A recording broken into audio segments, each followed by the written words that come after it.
شمشیر بے نیام part number 11 اپنا Islamic studio. ناظرین، ابو سفیان کی بیوی ہند نے خالد کو ابو سفیان کے پاس کھڑے دیکھا تو وہ سمجھ گئی کہ خالد بھی خبیب کی رہائی کا حامی ہے۔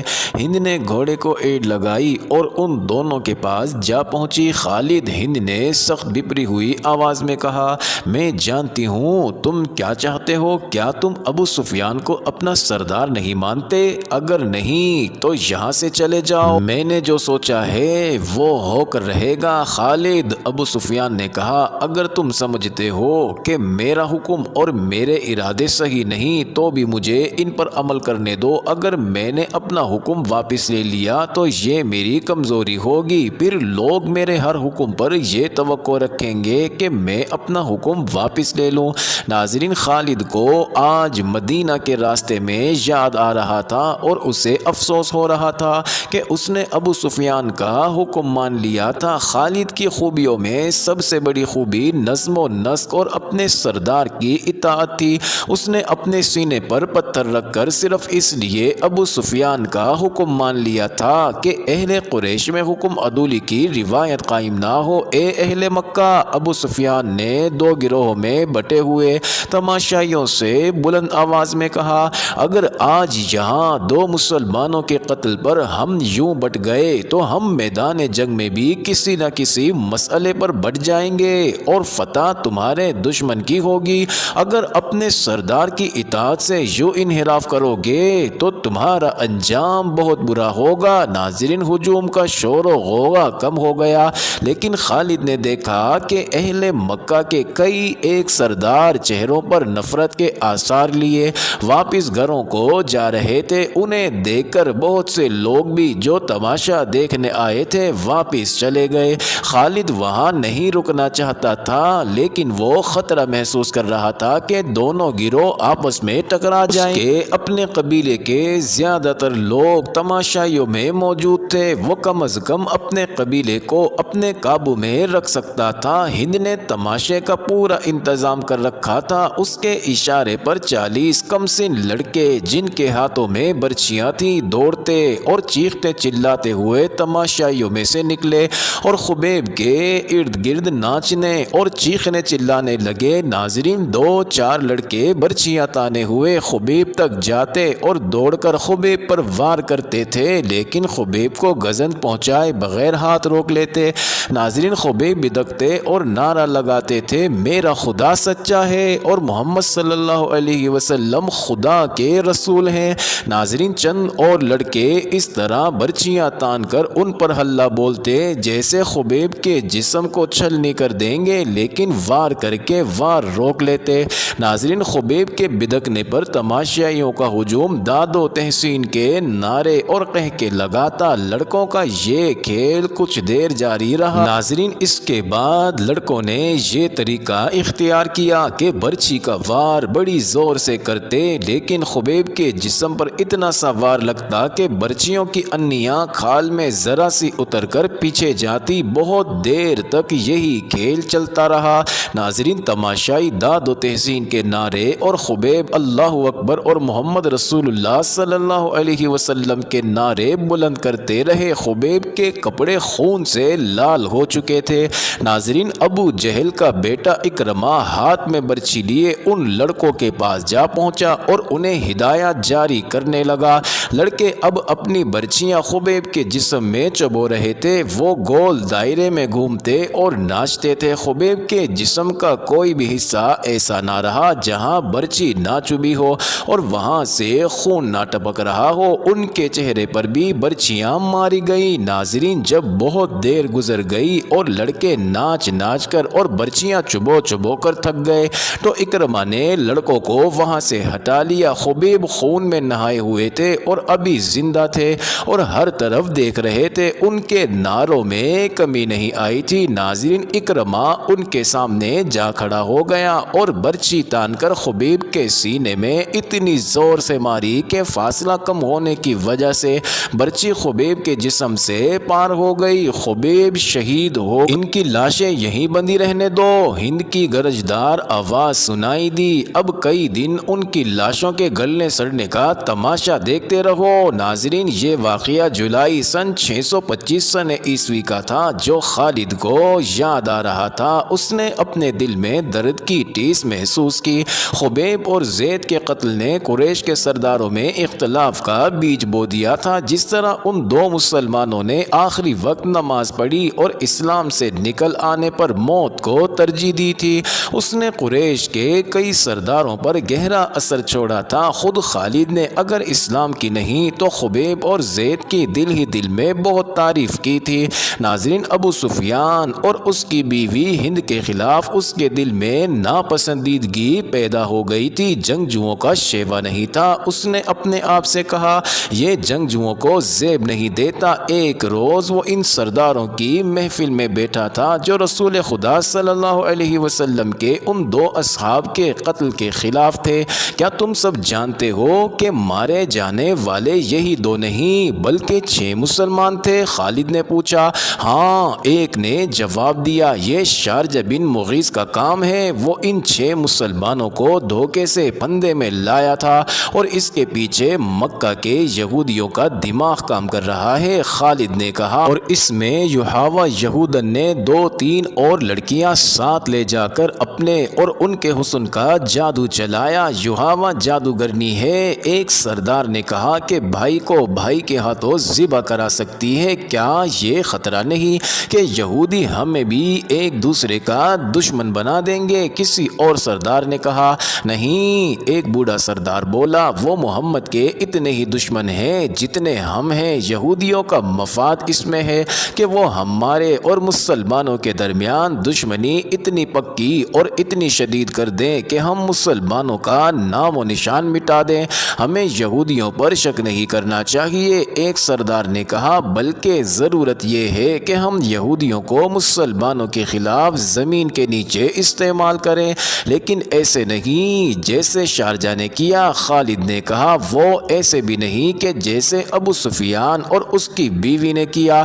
کیا تم سب جانتے ہو کہ یحاوہ مکہ کے چند ایک یہودیوں کے ساتھ مدینہ چلی گئی ہے؟ بوڑھے سردار نے پوچھا اور خود ہی جواب دیا، وہ مدینہ اور ارد گرد کے یہودیوں اور دوسرے قبائل کو مسلمانوں کے خلاف ابھاریں۔ اسلام کے فروغ سے وہ لوگ خود خطرہ محسوس کر رہے ہیں۔ اگر محمد صلی اللہ علیہ وسلم کا عقیدہ پھیلتا چلا گیا اور میدان جنگ میں محمد کے پیروکاروں کا جذبہ یہی رہا تو جو ہم دیکھ چکے ہیں تو خدائے یہودا کا سورج غروب ہو جائے گا، لیکن یہودی لڑنے والی قوم نہیں۔ خالد نے کہا، وہ میدان جنگ میں ہمارا ساتھ نہیں دے سکتی۔ مسلمانوں کے لیے وہ میدان جنگ میں زیادہ مہلک ثابت ہوں گے۔ ایک اور سردار نے کہا، وہ اپنی یحاوہ جیسی دلکش لڑکیوں کے ذریعے مسلمان سرداروں اور سالاروں کو میدان جنگ میں اترنے کے قابل نہیں چھوڑیں گے۔ ناظرین، یحاوہ کا کردار خالد بھلا نہیں پا رہا تھا اور 4 برس پرانی باتیں اسے سنائی دے رہی تھی۔ وہ مدینہ کی طرف چلا جا رہا تھا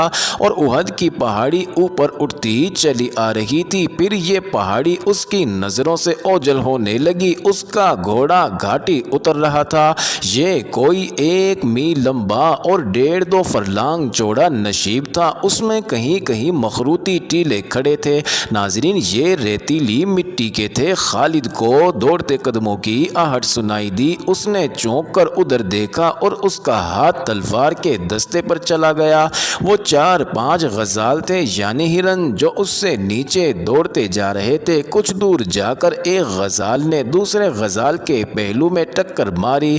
پھر دونوں غزال آمنے سامنے گئے اور ان کے سر ٹکرانے لگے۔ دوسرے غزال انہیں دیکھنے رک گئے۔ اتنے خوبصورت جانور آپس میں لڑتے اچھے نہیں لگتے۔ خالد انہیں دیکھتا رہا۔ ایک تو تماشائی غزال نے خالد کے گھوڑے کو دیکھ لیا۔ اس نے گردن تانی اور کھر زمین پر مارا۔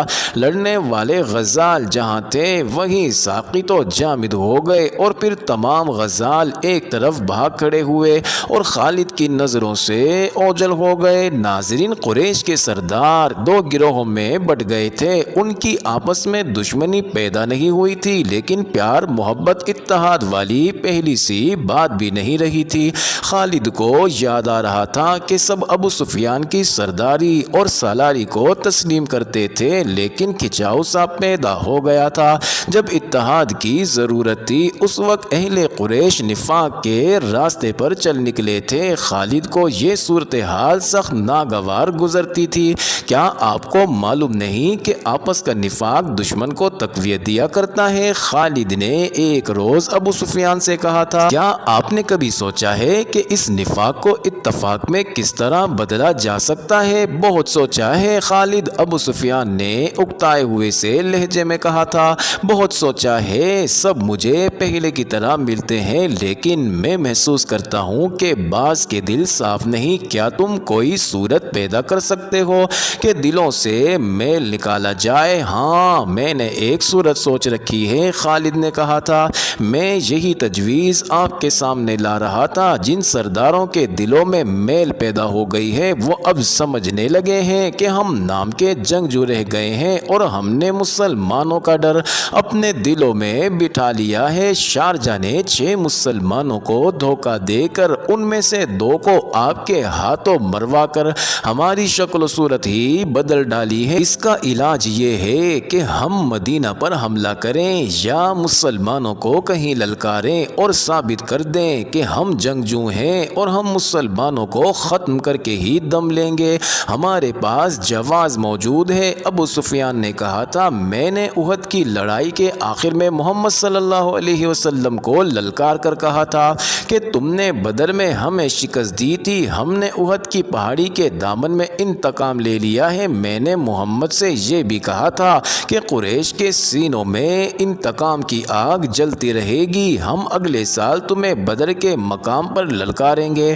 ہاں مجھے یاد ہے، خالد نے کہا۔ ادھر سے عمر کی آواز آئی تھی، اس نے کہا تھا کہ ہمارے اللہ نے چاہا تو ہماری اگلی ملاقات بدر کے میدان میں ہی ہوگی۔ آواز تو عمر کی تھی، الفاظ محمد کے تھے۔ ابو سفیان نے کہا، محمد صلی اللہ علیہ وسلم بہت زخمی تھا، وہ اونچی آواز میں بول نہیں سکتا تھا۔ میں محمد کو پیغام بھیجتا ہوں کہ فلاں دن بدر کے میدان میں آ جاؤ اور اپنے انجام کو پہنچو۔ ناظرین، دونوں نے ایک دن مقرر کر لیا اور فیصلہ کیا کہ کسی یہودی کو مدینہ بھیجا جائے۔ ناظرین، دوسرے ہی دن ابو سفیان نے قریش کے تمام سرداروں کو اپنے ہاں بلایا اور بڑے جوش و خروش کے ساتھ اعلان کیا کہ وہ مسلمانوں کو بدر کے میدان میں للکار رہا ہے۔ قریش یہی خبر سننے کے منتظر تھے، انہیں اپنے عزیزوں کے خون کا انتقام لینا تھا۔ ان کے دلوں میں رسول اللہ صلی اللہ علیہ وسلم کی نفرت بارود کی طرح بری ہوئی تھی، جو ایک چنگاری کی منتظر تھی۔ وہ کہتے تھے کہ محمد صلی اللہ علیہ وسلم نے باپ بیٹے کو اور بھائی بھائی کو ایک دوسرے کا دشمن بنا دیا ہے۔ ابو سفیان کے اس اعلان نے سب کے دل صاف کر دیے اور وہ جنگی تیاریوں کی باتیں کرنے لگے۔ ناظرین، ایک دانشمند یہودی کو پیغام دیا گیا کہ وہ مدینہ جا کر نبی کریم علیہ السلام کو خط دے کر جواب لے آئے۔ ناظرین، خالد کو یاد آ رہا تھا کہ وہ اس روز کس قدر مطمئن اور مسرور تھا۔ قریش کے سرداروں کے دلوں میں جو تقدر پیدا ہو گیا تھا وہ صاف ہو گیا تھا۔ خالد بڑ ہانکنے والا آدمی نہیں تھا، لیکن اس نے تہیا کر لیا تھا کہ رسول خدا کو اپنے ہاتھوں سے قتل کرے گا۔ یہودی ایلچی جواب لے کر آ گیا۔ رسول اللہ صلی اللہ علیہ وسلم نے ابو سفیان کی للکار کو قبول کر لیا تھا۔ ناظرین، لڑائی کا جو دن مقرر ہوا وہ مارچ سن 626 سن عیسوی کا ایک دن تھا، لیکن ہوا یوں کہ سردیوں کے موسم میں جتنی بارش ہوا کرتی تھی اس سے بہت کم ہوئی۔ اس کا نتیجہ یہ ہوا کہ یہ موسم تقریباً خوش گزر گیا اور مارچ کے مہینے میں گرمی اتنی زیادہ ہو گئی جتنی اس کے 2-3 ماہ بعد ہوا کرتی تھی۔ ابو سفیان نے اس موسم کو لڑائی کے لیے موزوں نہ سمجھا۔ ناظرین، اس یاد نے خالد کو شرمسار سا کر دیا۔ وجہ یہ ہوئی تھی کہ ابو سفیان موسم کی گرمی کا بہانہ بنا رہا تھا۔ مشہور مورخ ابن سعد لکھتا ہے کہ ابو سفیان نے قریش کے سرداروں کو بلا کر کہا کہ وہ کوچ سے پہلے مسلمانوں کو خوف زدہ کرنا چاہتا ہے۔ اس نے یہودیوں کی خدمات حاصل کی اور انہیں خاصی اجرت دے کر تاجروں کے بھیس میں مدینہ بھیج دیا۔ انہیں ابو سفیان نے یہ کام سونپا تھا کہ وہ مدینہ میں یہ افواہ پھیلائیں کہ قریش اتنی زیادہ تعداد میں بدر کے میدان میں آ رہے ہیں جو مسلمانوں نے پہلے کبھی نہیں دیکھی۔